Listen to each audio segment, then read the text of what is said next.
The Kerala story 2 film को PVR cinema hall में दर्शकों ने देखने के बाद जमकर सराहना की। फिल्म की थीम लव जिहाद जैसे मुद्दे पर आधारित है। वर्तमान में सोशल मीडिया में गुम हो रही हिंदू बेटियों को बरगलाकर किस तरह से धोखाधड़ी के जरिए अपना नाम बदलकर, माथे पर त्रिकुट लगाकर और हाथों में कलाई नारा पहनकर प्यार के झांसे में लेकर उनकी जिंदगी बर्बाद करने वालों की मंशा को उजागर करती है, तो वहीं उन तमाम लड़कियों को नसीहत देती है जो अपने माँ बाप की बातों को दरकिनार कर प्यार के जाल में फंसकर अपना जीवन बर्बाद कर देती है। ऐसी उन तमाम लड़कियों को एक साफ संदेश देना चाहती है ये film. The Kerala story 2 film उन माँ बाप को भी ये याद दिलाती है कि अपने बच्चों की परवरिश के साथ अपने धर्म की जानकारी देते हुए पूजा पाठ करने के तरीकों और अपने धर्म की ताकत को बताना चाहिए, जिससे कोई भी आपके बच्चों को बरगला पाने में नाकाम रहे। ये केरला स्टोरी 2 मैंने देखी, बहुत ही अच्छी मूवी है। डायरेक्टिंग भी अच्छी है, सब अच्छे है, कास्ट अच्छी है, एक्टर्स अच्छे हैं। लेकिन ये स्टोरी में जो मतलब जिनके ऊपर सच में हुआ होगा वो कितना खौफनाक है, कितना ख़तरनाक है।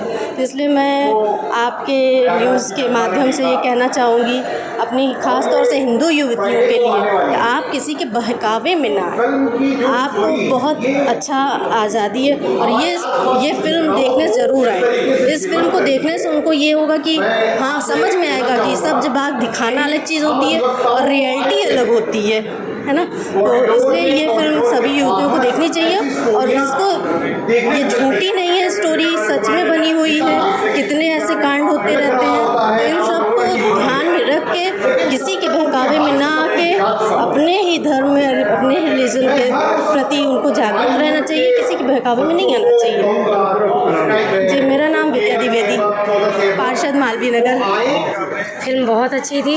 ये समाज को एक संदेश दे रही है कि हमें अपने धर्म के प्रति, अपने बड़ों के प्रति और समाज को ये बताना चाहिए, आजकल की लड़कियों को ये समझना चाहिए कि हमें अपने माता पिता के बड़ों को बातों को समझना चाहिए और झूठे बहकावे में नहीं आना चाहिए और अपने हिंदू धर्म के प्रति उन्हें ये रहना चाहिए कि हाँ, हमारा हिंदू धर्म सबसे बड़ा है और हमें किसी के बहकावे में नहीं आना चाहिए और आगे बढ़ना चाहिए। डायरेक्टर जो फिल्म को बनाए हैं, जी, धन्यवाद देंगे इस तरह की। हम उन्हें 100% धन्यवाद देना चाहेंगे कि वो समाज को एक आईना दिखा रहे हैं कि आने वाली पीढ़ी को ये समझना होगा कि सच क्या है, झूठ क्या है और उन्हें हर सच को जानकर आगे बढ़ना होगा। जी, मैं गीतांजलि जैन, नैनी से प्रयागराज।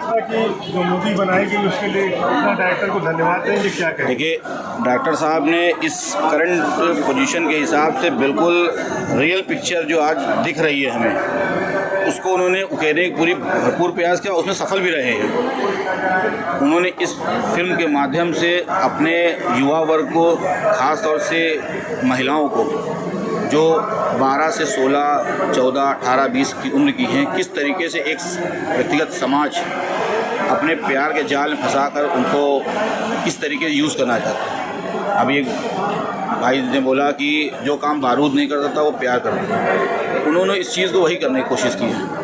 ये चीज़ तो हम अमूमन कोर्ट के अंदर देखते रहते हैं, कैसे माता पिता दीवारें पकड़कर रोकते लगते हैं कि अपने एक 16 साल 20 साल और किस तरह से पाला पोसा, एक क्षण भर के अंदर एक अजनबी आकर इस तरीके से उसके माइंड वॉश करके किस तरीके से कर देता है। और डायरेक्टर साहब ने पूरी कोशिश की है और अपने सफल भी रहे हैं। मैं उनको बहुत धन्यवाद दूंगा कि उन्होंने इस तरह की पिक्चर को अभी प्रेजेंट टाइम में दिखाया और बहुत बहुत धन्यवाद उनको। क्या मानते हैं सरकार को इस तरह की फिल्मों के लिए टैक्स फ्री करना चाहिए? बिल्कुल टैक्स फ्री करना चाहिए। मैं तो कहूँगा बिल्कुल 100% टैक्स फ्री कर देना चाहिए। बल्कि इसके लिए मोटिवेशन, इस तरह की फिल्मों के लिए मोटिवेशन भी रखना चाहिए उनको, इस तरीके आगे फिल्म बनती रहे। डायरेक्टर्स हैं, जो भी इनके सपोर्टर हैं, उनको भी एक रियायत देनी चाहिए हर तरीके से, ताकि फिल्म आगे बनते हमारे युवाओं को एक संदेश मिलता रहे इस तरीके से। मैं एडवोकेट महेंद्र कुमार जैन, इलाहाबाद। में दिया गया है, डायरेक्टर के लिए क्या कहेंगे इस फिल्म को लेकर? हमने केरला स्टोरी जो फर्स्ट थी उसे भी देखी थी, उसमें भी संदेश बहुत अच्छा दिया गया था। लेकिन केरला स्टोरी फर्स्ट में प्रतीकात्मक और संकेतात्मक संकेत ज़्यादा थे। बिल्कुल, इस स्टोरी में जो कुछ भी कहा गया है वो सीधे कहा गया है और बहुत सही कहा गया है, समय पे कहा गया है। और देश की सभी बेटियों को, किशोरियों को विशेषकर यह फिल्म ज़रूर देखनी चाहिए। इतना एक बार इस फिल्म को देख लेंगे तो उनके बहुत सारे भ्रम मिट जाएंगे। हमारा अब्दुल अलग है, हमारा अब्दुल सबसे अच्छा है, ये उनका तुरंत मिट जाएगा अगर इस फिल्म को बारीकी से देख लेंगे। जिस तरह से बुलडोजर दिखाया गया वो मानते हैं कि ये भय देना जरूरी है। भय बिन होय न प्रीत, ये तो हमारी अपनी हिंदू सभ्यता का मूल है पहले का। हम थोड़ा बीच में बौद्ध धर्म के कारण भूल गए, बौद्ध धर्म के प्रभाव होने की वजह से भूल गए, विशेषकर उत्तर भारत में भूले। उससे ज़्यादा ज़रूरी ये है, फिल्म कहती है कि अपने बेटियों को अपने धर्म के बारे में बताओ, अपने बच्चों को अपने धर्म के बारे में बताओ। वो जो रेशनलिस्ट होने का फैशन चला है, सेकुलर होने का जो फैशन चला है, उसके नुकसान क्या हैं ये भी बताओ। और ये नुकसान केवल भारत में नहीं है, वैश्विक है, पूरा यूरोप इससे त्रस्त है। तो वो वहाँ पे तो लोग निकल कर के आ रहे हैं, हमारे यहाँ क्यों बैठे हुए हैं अभी? और जो एक बड़ा अच्छा संकेत है, इकट्ठा नहीं हो पा रहे हैं, इकट्ठे होकर के अपनी आवाज़ उठाना है।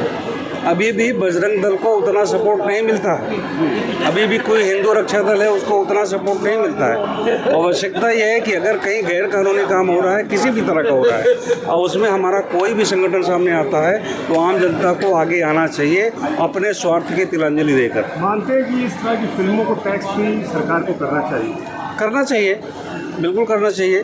कम से कम जो अपने आप को बहुसंख्यक समर्थक मानती हैं, बहुसंख्यक जनता का की प्रतिनिधित्व करने वाली ये सरकारें मानती हैं, उनको तो ज़रूर करना चाहिए टैक्स फ्री। अच्छा, अपना दीजिए। मैं चारों मित्र हूँ, संघ का स्वयंसेवक भी हूँ और इसको देखने आया था। कितनी अच्छा जिहाद किया जा रहा है और बाद में बुलडोजर की जो प्रणाली देखने को साफ मिलती है, क्या कहें? ये केवल एक फिल्म नहीं है, ये एक सच्ची घटना पर आधारित ऐसी फिल्म है जो समाज को बताती है। कहते हैं कि फिल्में समाज के लिए आईना होती हैं, दर्पण होती हैं। इस फिल्म के माध्यम से पूरे देश को पता चलना चाहिए, पूरे देश को ये बात पता चलेगी कि न जाने कितने ऐसे बच्चियों का जीवन बर्बाद कर दिया इन लोगों ने पूरे देश के अंदर। आपने देखा होगा पूरी पिक्चर के अंदर जब स्टार्ट होती है 3 लड़कियों को लेकर पूरी स्टोरी दिखाई जाती है और लास्ट में बताते हैं जब वो पकड़ा जाता है उसमें 1000 से अधिक लड़कियों का धर्मांतरण करके जीवन बर्बाद किया गया। ये तो एक ही स्टोरी है, ये केरला स्टोरी पार्ट 1 बनी, पार्ट 2 बनी, न जाने कितने पार्ट बनती। लेकिन मैं आभार प्रकट करता हूँ कि वर्तमान में जिस ताकत के साथ जो आज आप फिल्म देख रहे हैं, क्या आप कल्पना कर पाते हैं अगर भारतीय जनता पार्टी की सरकार प्रदेश में और केंद्र में ना होती तो क्या ये संभव था?